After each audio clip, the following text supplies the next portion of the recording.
Good evening, USA. Allow me first to apologize for this interruption.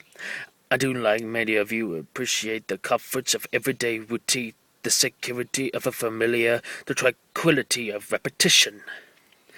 I join as much as any bloke, but in this spirit of commemoration, thereby this point of its past, usually associated with someone's death or the end of some awful bloody struggle, a celebration of a nice holiday.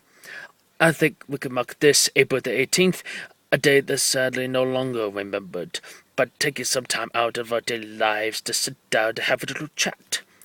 There are, of course, for those who don't want us to speak, I suspect even now, orders have been shouted at telephones and men with guns will soon be on their way. Why? Because with the truncheon they used to lure the conversation, words will always retain their power. Words offer the means to the meaning, and for those who worsen, the enunciation of truth. And the truth is, there is something terribly wrong with this country, isn't there?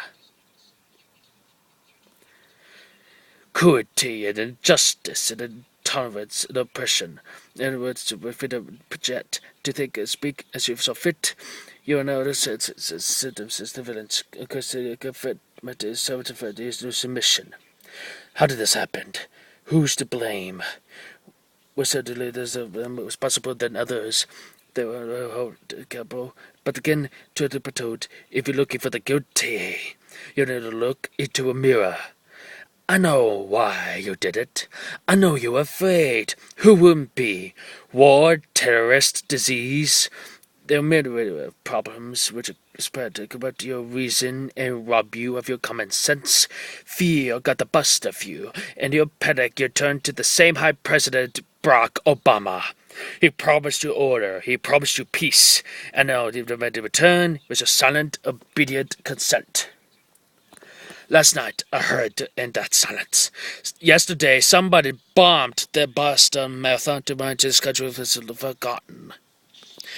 More than 400 years ago, a great citizen wished to abet the 17th of April forever in our memory.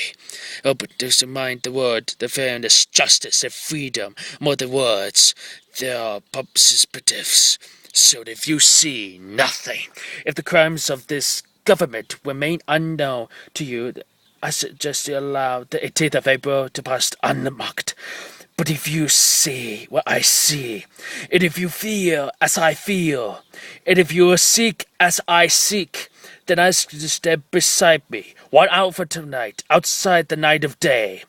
And together we shall give them an 18th of April that shall never, ever be forgot.